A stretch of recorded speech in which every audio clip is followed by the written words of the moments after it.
आगे देखिए इसका प्रोवाइजो, देखिए इसका प्रोवाइजो भी बहुत इंपॉर्टेंट हो सकता है। और ये प्रोवाइजो क्या है, एक तरीके का, इसमें तो सेम काइंड सेम पनिशमेंट का मतलब सेम काइंड बता दिया कि पनिशमेंट के अकॉर्डिंग ये हम सेम काइंड का नेचर ऑफ ऑफेंस समझ लेंगे। लेकिन इसने और ज्यादा इसे एक्सप्लेन करते हुए प्रोवाइजो डालते हुए क्या कह दिया कि सेम काइंड का ऑफेंस और क्या माना जा सकता है। देखिए क्या बता रहा है, देखिए provided that for the purpose of this section offence punishable under section number 379। Punishable कहाँ है, 379 मतलब चोरी की बात कर रहा है।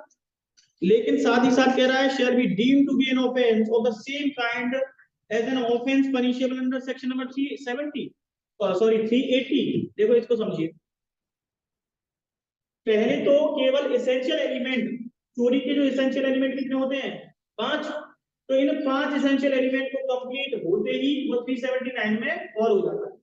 लेकिन अगर यही चोरी कहां पर की जाती है, किसी घर के अंदर की जाती है, हाउस में की जाती है, ड्वेलिंग हाउस में की जाती है, कहां की जा रही है, ड्वेलिंग हाउस में, मतलब उस घर में कोई रह रहा हो और उस घर के अंदर यही चोरी 379 की जाती है, तो उस केस में ये कौन सा अपराध बन जाता है, सेक्शन नंबर 380 का बन जाता है।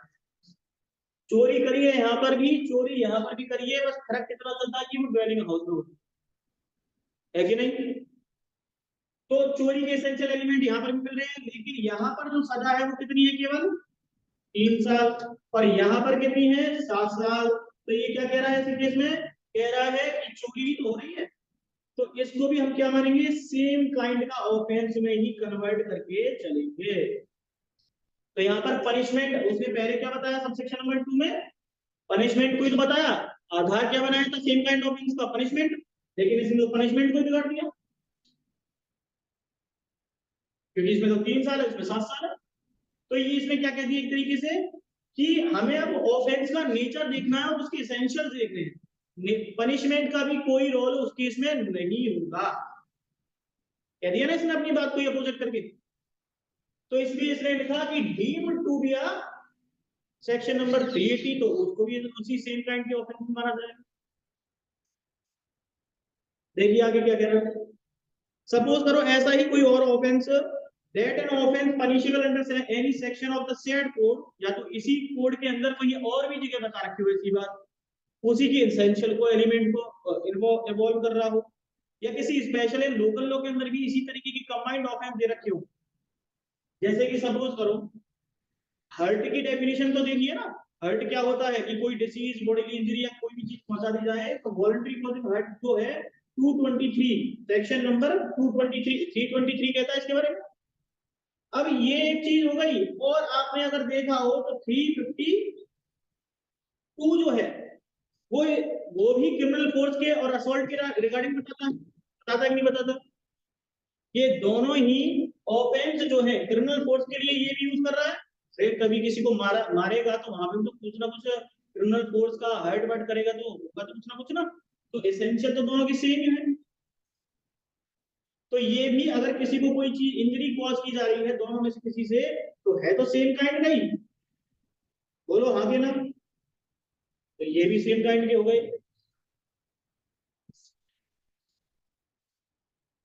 अब या तो वो पनिशमेंट के आधार पर हो या नेचर ऑफ ऑफेंस को देखते हो,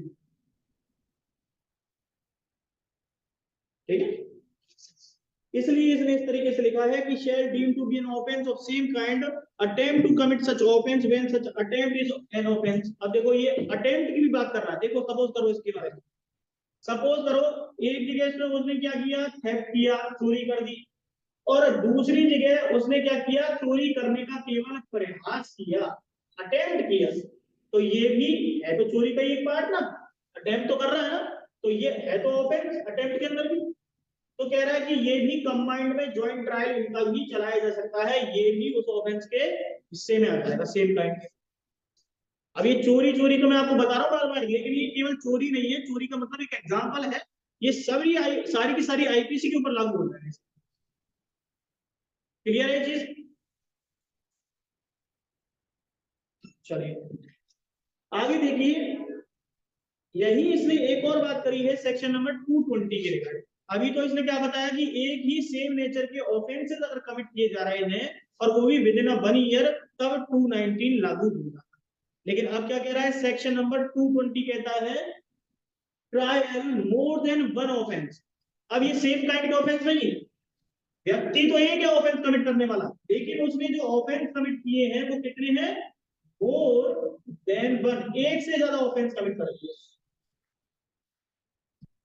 तो क्या एक ही व्यक्ति के ऊपर इन सब जो भी चार्जेस लगाए उनका कंबाइंड ट्रायल चल जाएगा कि नहीं चल जाएगा एक व्यक्ति के ऊपर? तो उसके बारे में सेक्शन कहता है आपका 220। देखिए क्या बता रहा है, if in one series of the act so connected together as to the form or same transaction। Suppose करो ये सेम ट्रांजैक्शन का क्या मतलब है, देखो आप किसी घर में चोरी करने घुसे,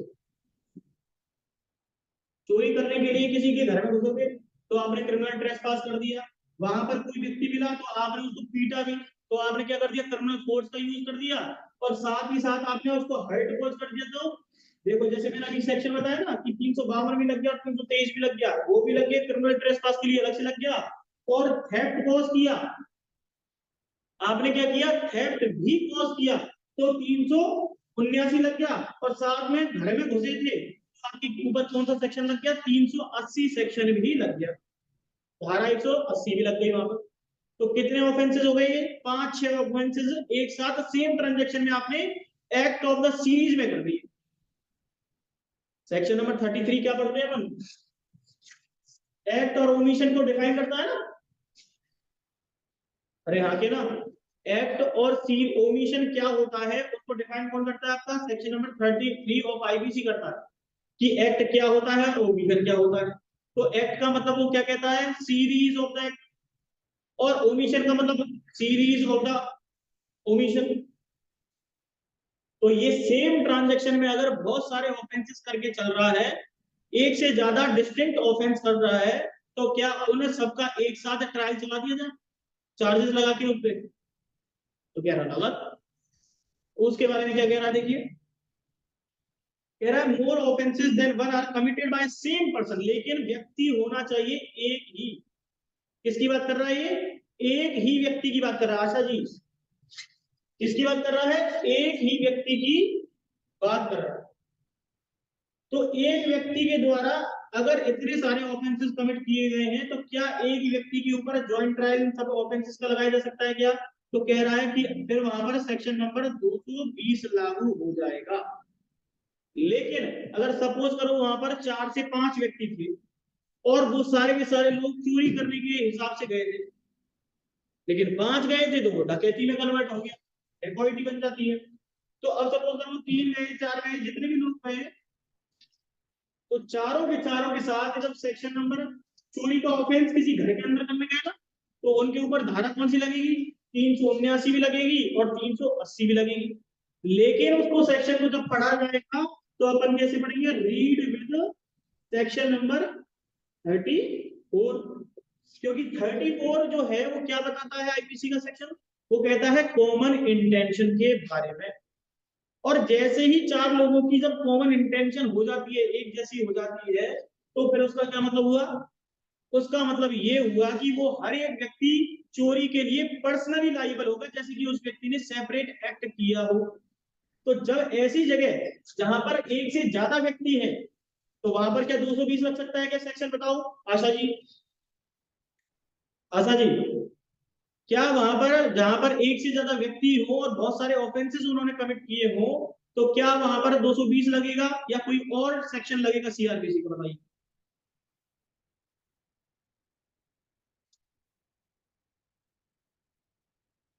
220 में तो एक ही व्यक्ति ने बोला ना कि एक ही व्यक्ति ने एक ही ट्रांजैक्शन में एक से अधिक अपराध करते हैं, एक श्रृंखला बना दी, चैन बन गई अपराध करने की।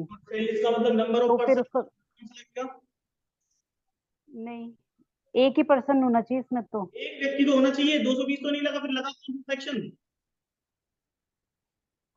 तो 220 ही लगा ना, जब एक आदमी है ना, एक ही ना ट्रांजेक्शन में है ना अपराध। मैंने फैक्ट बताए ना कि वहां पर 4 लोग थे चोरी करने गए जो, और मैंने बताया कि 379 मतलब 379 380 सेक्शन लगाया उसके ऊपर, और 4 व्यक्ति थे, और कह रहा हूं मैं section number read with section number 34, तो कौन सा ट्रायल सर लगेगा उसमें ना उसके? 221 लगा देंगे ना, जब पता नहीं किसने कौन सा किया और एक से अधिक लोग हैं। नहीं नहीं, कैसी बातें कर रहे हो? मैं खुद बता रहा हूँ आपको, चोरी करी उन्होंने। बताइए कौन सा लगेगा?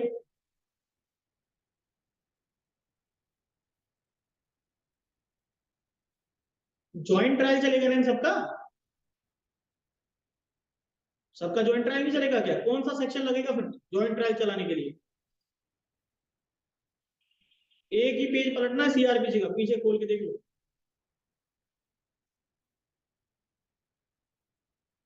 बताओ।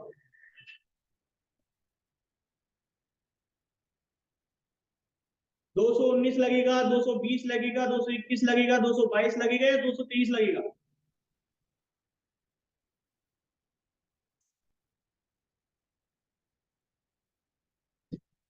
कीर्ति जी आप बताओ।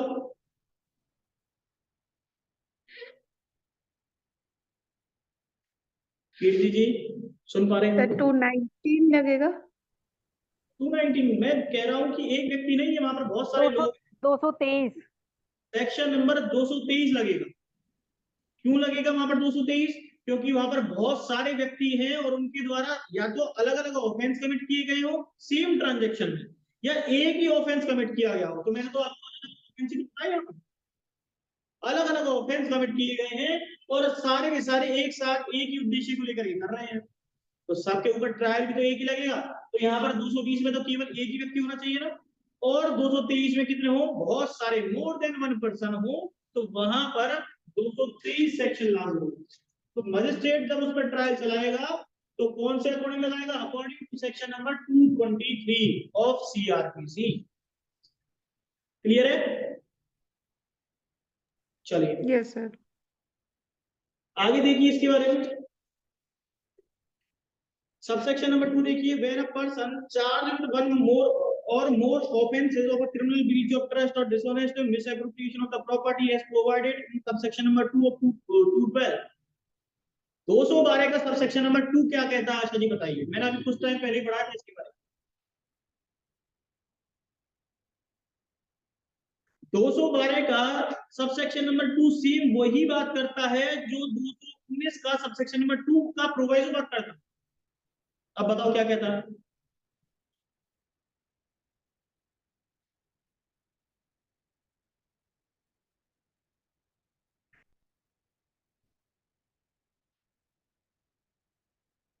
क्रिमिनल ब्रीच ऑफ ट्रस्ट हो, क्रिमिनल मिसएप्रोप्रिएशन हो, या प्रॉपर्टी से संबंधित कोई भी इस तरीके का मामला हो, तो उन सबका एक ही ऑफेंस, सेम काइंड का, सेम नेचर का ऑफेंस माना जाता है अकॉर्डिंग टू 219। देखो खोल के 212 क्या पढ़ा था, यही है क्या? सेम है ना? तो एक तो वो चीज, तो उसने सेम प्रॉपर्टीज के रिगार्डिंग बात कर दी, एक तो कि सबका कंबाइंड ले लेंगे, और दूसरी बात कर रहा है कि 219 की बात कर रहा है। 219 क्या कहता है? अभी हमने सबसेक्शन 1 पढ़ा था, सेम काइंड के ऑफेंस अगर 3 साल में, एक साल में 3 बार किए गए हैं सेम नेचर के ऑफेंस, तो फिर उनको भी एक साथ ले लेंगे। तो लेकिन क्या लिखा है इसने कि विद वन और मोर ऑफेंसेस, एक से ज्यादा, एक या उससे ज्यादा ऑफेंसेस किसके हो? क्रिमिनल ब्रीच ऑफ ट्रस्ट के हो, या डिसऑनेस्ट डिसऑनेस्ट मिसएप्रोप्रिएशन प्रॉपर्टी के हो, जो कि 219 के सबसेक्शन 1 में आते हो। तो इसने, हमने अभी पहले ही पढ़ लिया था कि वो 212 जब पढ़ रहे थे तब वो कह रहा था कि सेम काइंड के ऑफेंस कहलाएंगे। 219 यही बात कहता है। 219 कहता है कि अगर क्रिमिनल ब्रीच ऑफ ट्रस्ट हो और मिसएप्रोप्रिएशन का फंडा हो ना, तो उनको भी हम सेम काइंड का ऑफेंस मान के चलेंगे। हो गए कि नहीं हो गए सेम काइंड के? तो क्या कह रहा है? For the purpose of facilitating और concealing the commission of that offence. अब ये फैसिलिटिंग को अंडरलाइन कीजिए और कंसीलिंग को अंडरलाइन कीजिए, दो शब्द दिए हुए हैं यहाँ पर। सपोज करो कोई व्यक्ति जो है ऐसी किसी इन्वॉल्व हुआ पड़ा है, ऐसा व्यक्ति सपोज करो उसने क्या करा, कहीं पर क्रिमिनल ब्रीच ऑफ ट्रस्ट किया। क्या किया? क्रिमिनल ब्रीच ऑफ ट्रस्ट किया, ठीक है। लेकिन एक जगह तो ये काम किया, और दूसरी जगह जहां पर क्रिमिनल ब्रीच ऑफ ट्रस्ट हुआ है, उससे जो क्रिमिनल ब्रीच ऑफ ट्रस्ट से क्या आता है? प्रॉपर्टी कौन सी होती है उसकी? मूवेबल होती है, इमूवेबल होती है?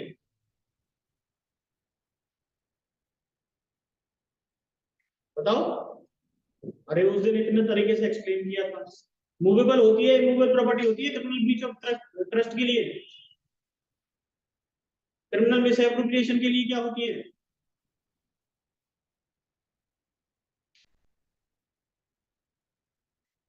केवल मूवेबल प्रॉपर्टी होती है, ठीक है।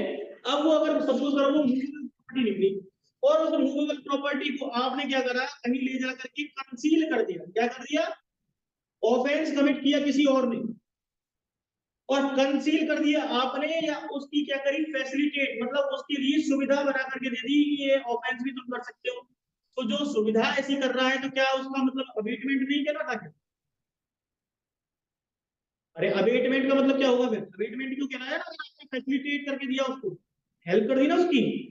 तो आपने एक जगह क्रिमिनल ब्रीच ऑफ ट्रस्ट किया, दूसरी जगह किसी और व्यक्ति को भेजा, उसका आपने क्या कर दी, उस करने में मदद कर दी। तो ये क्या सेम काइंड का ऑफेंस होगा कि नहीं होगा? नेचर तो एक ही हो गया ना इसका, सबका।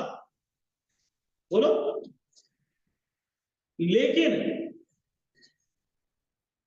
क्या कह रहा है, देखिए, कमीशन ऑफ दैट ऑफेंस और दोज ऑफेंसेस, लेकिन हुए कितने ऑफेंस है? वन और मोर offences, falsification of the account, so he may be charged and tried one trial at every such offenses। आप तो एक जगह कंसीलिंग मतलब एक जगह अवेटमेंट करिया है, एक जगह कुछ और ऑफेंस कमिट करिया है, ठीक है ना।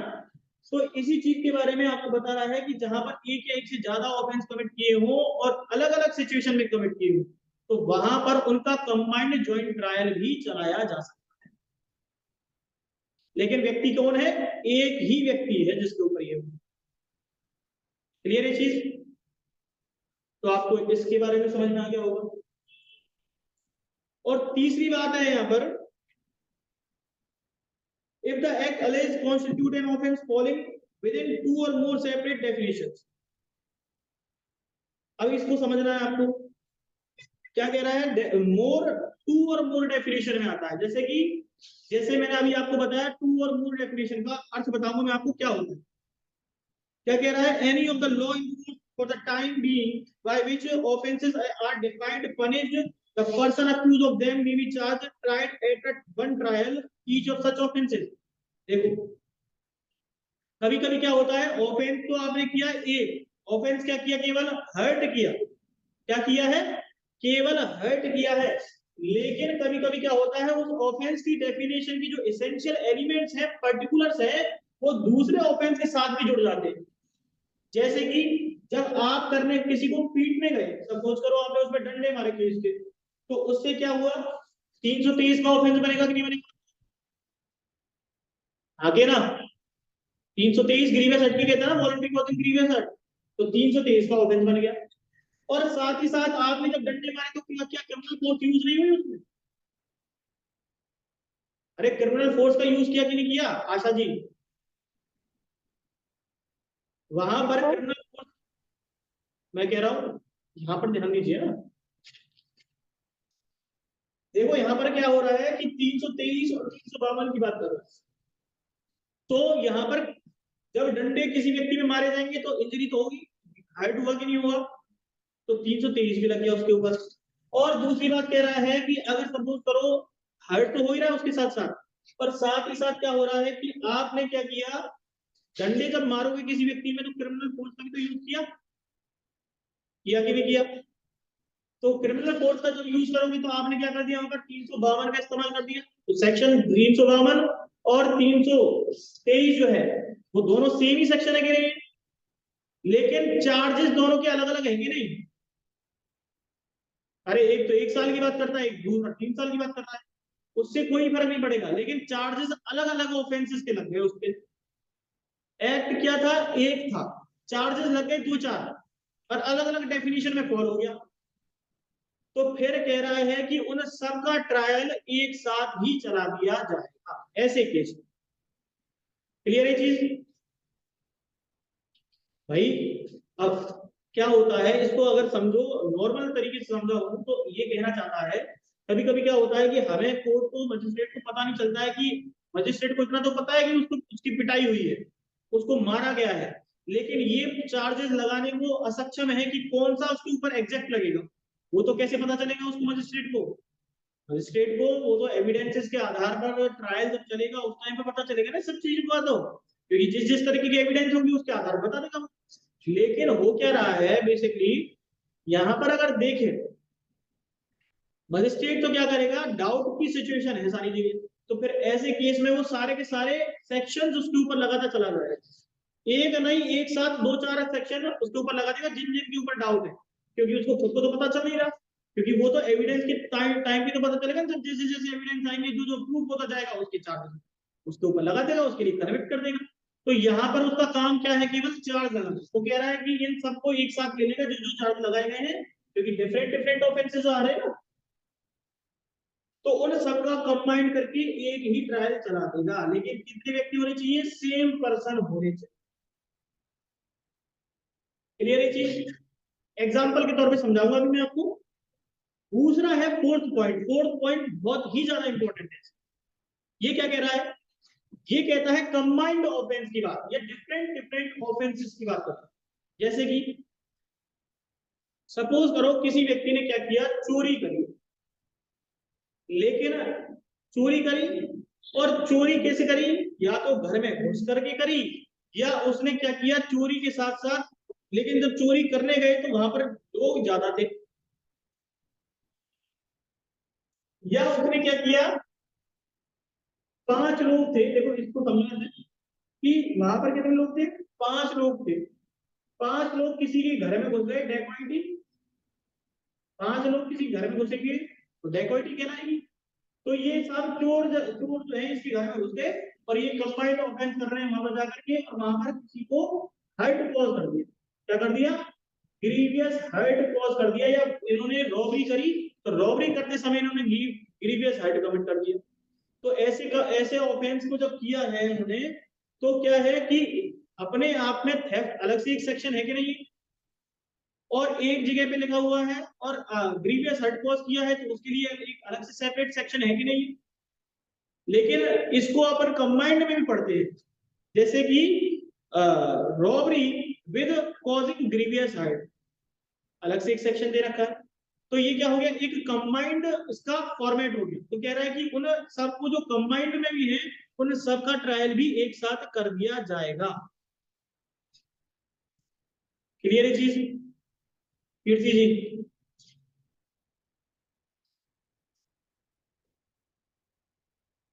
Yes sir. और साथ ही साथ ये क्या कह रहा है यहाँ पर, कंबाइंड ऑफेंस में तो कर दिया जाएगा, लेकिन साथ ही साथ कह रहा है यही सेम जो 4 चीजें बता रखी है ना इसके अंदर, ये 220 को आप किसके साथ पढ़ सकते हो, सेक्शन इसके साथ लिख सकते हो, read with section number 71 of IPC. क्या लिख सकते हो, read with section number 71 of IPC. और साथ ही साथ ये क्या कहता है ये सेक्शन, कि this section shall not affect of section number 71 of Indian Penal Code. IPC का जो सेक्शन नंबर 71 है उसके ऊपर कोई भी प्रभाव नहीं डालेगा, क्योंकि वहां पर भी सेम ही ऑफेंस बता रखे हैं उसने, इसी कैटेगरी को कैटेगराइज कर रखा है उसने, कि कंबाइंड ऑफेंस का क्या मतलब होता है, डिफरेंट ऑफेंस क्या होते हैं, मोर देन वन ऑफेंस का क्या मतलब है, सेम काइंड का क्या मतलब है। इसलिए कह दिया कि 71 के ऊपर इस सेक्शन का कोई भी प्रभाव नहीं पड़ेगा, दोनों ही सेम बात कहते हैं। कहीं वहां पर कुछ और बात लिख रखी है, यहाँ कुछ बात कह रखा है, तो कह रहा है कि पहले 71। क्लियर है चीज? अब इसको बेस्ट तरीका है, इसको ऐसे आपको मैंने जो बताया है वो उससे समझ में आया नहीं आया, लेकिन एग्जांपल से समझ में आएगी ये सारी चीज। देखो इसका पहला एग्जांपल दो, देखो इसको, इसमें इलस्ट्रेट देखो क्या लिखा हुआ है, इलस्ट्रेशन टू सबसेक्शन नंबर 1। तो सबसेक्शन 1 जो है 220 का, उसकी इलस्ट्रेशन दे रखी है ए से लेकर के एच तक की सेक्शंस को कह रहा है इलस्ट्रेशन 1 की, ये सारे एग्जांपल। बस हम एक ही एग्जांपल देखेंगे उसी से समझ में आ जाएगा। देखो क्या लिखा हुआ है, क्या लिखा हुआ है, पहला देखो, पहला एग्जांपल, ए रेस्क्यू बी। ए क्या करता है, बी को बचाता है। Person in the lawful custody, मतलब बी जो है उसने कोई अपराध किया होगा जिसकी वजह से वो उसको लॉफुल कस्टडी में रख रखा है। लॉफुल कस्टडी किसकी होगी, पुलिस की तो हो सकती है, या मजिस्ट्रेट कस्टडी में था। अब वहां से ए जो है उस बी को बचाने की कोशिश कर रहा है, कर दी उसने ऐसी कोशिश, और उसके चक्कर में वो क्या करता है, सी उसको कॉजिंग ग्रीवियस हर्ट पहुंचा दे। उसने कितने, एक ही ट्रांजेक्शन में कितने ऑफेंस कर दिए, 2 ऑफेंस कर दिए कि नहीं कर दिए। एक तो उसे सी को ग्रीवियस हर्ट पहुंचा दिया उसे, ठीक है, 200 325, और साथ ही साथ लॉफुल कस्टडी से बचाने की कोशिश कर रहा है, तो सेक्शन नंबर 224 भी लग गया आईपीसी का, 223 224, अगर लॉफुल कस्टडी से भगाते हो किसी व्यक्ति को, तो 2 ऑफेंस कमिट कर दिए ना उसने। लेकिन व्यक्ति कितना था, एक ही व्यक्ति था, और ऑफेंस करे हैं उसने डिफरेंट डिफरेंट, तो कह रहा है कि ट्रायल उन सबका एक साथ चल जाएगा। आगे समझ में, पहला एग्जांपल, तो इसलिए लिखा हुआ है कि ए में B charge with and convicted N offence of section number 325 and 333 of IPC. ये 333 जो है, ये कैसे लगा है 225, अच्छा 225 जो मैं बता रहा था, 224 या 225 में से था, वो तो है लॉफुल कस्टडी से अगर कोई व्यक्ति को भगाता है, वो लग गया। और 323 क्यों लग गया यहाँ पर, क्योंकि उसने ग्रीवियस हर्ट कॉज कर दी ऐसे पब्लिक सर्वेंट, क्योंकि पब्लिक सर्वेंट के लिए आया ना वो। तो आप किसी नॉर्मल को करोगे तो क्या लगता है आपके ऊपर, 325 लगती, लेकिन आपने किसको करा है, किसी पब्लिक सर्वेंट को किया है जिसकी लोकल कस्टडी में था, तो आपके ऊपर कौन सी धारा लग गई, 333 लग गई। तो अब इनका ट्रायल कैसे चलेगा, तो कह रहा है कि एक ही ट्रायल चलेगा। एग्जांपल फर्स्ट समझ में आ गया क्या? Yes sir. अब इसको समझने के लिए इसके नीचे जो एच लिखा हुआ है, एच के नीचे एक शब्द लिखा हुआ है, उसको पढ़ना जरूरी है। एक लाइन लिखी हुई छोटी सी, देखिए क्या लिखा हुआ है। कह रहा है separate charges referred to in section number A to H respectively may be tried at a same time. तो कह रहा है कि जो ए से लेकर के एच के एग्जांपल जो बता रखे हैं, इनमें जो चार्जेस उस पे सेपरेट सेपरेट लगाए गए हैं। सेपरेट चार्ज कब लगाए जाते हैं, जब डिस्टिंक्ट ऑफेंस किए हो उसने, अलग अलग ऑफेंस कमिट किए हो, या सेम काइंड के हुए तो तब भी सेपरेट ही लगते हैं। लेकिन कह रहा है कि सबका ट्रायल जो होगा एक बार में ही चलाया जाए। क्लियर है चीज? आगे देखिए, अब नीचे दे रखा है इलस्ट्रेशन 2 और सबसेक्शन नंबर 3। सबसेक्शन नंबर 3 में हमने क्या पढ़ा था अभी, ये क्या कह रहा था कि जहां पर कोई ऑफेंस अगर कमिट किया जा रहा है, और वो ऑफेंस जो है करे तो एक ही ऑफेंस है, लेकिन वो 2-4 डेफिनेशन के अंदर आ रहा है आईपीसी में, किसी अदर लॉ में, तो फिर ऐसे केस में क्या होगा। तो फिर कह रहा है कि अगर 2-4 डेफिनेशन में भी आ रहा है तो चार्जेस तो सबके लग जाएंगे, लेकिन ट्रायल जो होगा वो एक ही चलेगा उसको। देखिए क्या कह रहा है, कह रहा है A wrongfully strike with B with a cane. अब उसने क्या किया, ए ने क्या किया, बी के ऊपर रॉन्गफुल तरीके से जो भी बैट थी या जो भी चीज थी उससे स्टिक से मारा। किसको मारा, बी को मारा। तो ए में B separately charge with convicted on offence of 352 और 323। इसमें सेम एग्जांपल कोई बताया जो मैंने अभी आपको बताया। इसने 352 का ऐसे लगा दिया यहाँ पर। 352 क्या कहता है, क्रिमिनल फोर्स के बारे में। अरे फोर्स तो यूज किया ही ना उसने, बेत मारी तो किसी के डंडे से अगर किसी को मारा है तो वो क्या है, वो फोर्स ही तो किया, यूज किया है। और साथ ही साथ उसकी वजह से उस जैसे फोर्स को यूज किया तो लगेगी तो सही ना उसके, तो वहां पर उसको हर्ट भी हो गया बेत मारने से, सूजन आ गई उसके, तो फिर क्या हो गया उस केस में 323 भी लग गया। तो एक ही ऑफेंस कमिट कितना किया उसने, एक किया, लेकिन कितनी डेफिनेशन में आ गया, 2 डेफिनेशन के अंदर आ गया। तो कह रहा है कि ऐसी चीजों का भी ट्रायल एक साथ ही चला दो। बताओ समझ में आया कि नहीं आया? चलो आगे देखो एक और इलस्ट्रेशन। देखो इलस्ट्रेशन टू सबसेक्शन नंबर 4, पीछे ही पीछे लिखा हुआ है। सबसेक्शन नंबर 4 को समझा रहा है आपको। क्या कहता है, ए कमिट्स रॉबरी ऑन बी। ए ने क्या की, रॉबरी करी। ए ने यहां पर रॉबरी की हुई है, और क्या कर रहा है, in doing so voluntary causing to him. क्या कर रहा है यहां पर, वॉलंटरी कॉज कर रहा है। और साथ ही साथ यहां पर जब वॉलंटरी कॉजिंग किया जा रहा है, voluntary causing hurt to him, क्या किया उसने, जब रॉबरी करने गया बी के घर पे, तो साथ ही साथ उसने क्या कर दिया, ग्रीवियस हर्ट पहुंचा दिया, वॉलंटरी कॉजिंग हर्ट, मतलब हर्ट पहुंचा दिया, उसको मारा पीटा और उससे कोई चीज छीन के ले गया, तो ये क्या कहलाई, रॉबरी करी लेकिन हर्ट भी कॉज कर दिया। क्लियर है चीज। और किया किसके साथ है, बी के साथ। तो कह रहा है ए के ऊपर जो चार्जेस लगेंगे, तो कह रहा है A may B separately charge with convicted of an offense of section number 323। हाइट कॉज किया ना उसने, तो उसके ऊपर कौन सा सेक्शन लगा दिया, 323 भी लगा दिया। दूसरा, उसने रॉबरी करने की कोशिश करी, तो रॉबरी अगर उसने की है तो उसके ऊपर 300 बिन में जो पनिशमेंट बताती है रॉबरी की। और साथ ही साथ एक और ऑफेंस होता है जिसे बोलते हैं कंबाइंड ऑफेंस। ये कंबाइंड ऑफेंस क्या है, तो कहता है 394 जो ऑफेंस है वो क्या कहता है, वो कहता है robbery with causing grievous hurt. तो दोनों कंबाइंड ऑफेंस हो गए कि नहीं हो गए, सेपरेट सेपरेट चार्ज भी लगा दिए और कंबाइंड ऑफेंस का चार्ज भी उस व्यक्ति के ऊपर लगा दिया गया। तो अब जो भी साफ दिखेगा उनमें से उसकी पनिशमेंट उस व्यक्ति को दे दी जाएगी। क्लियर है ये चीज, इलस्ट्रेशन कोड समझ में आ गया क्या?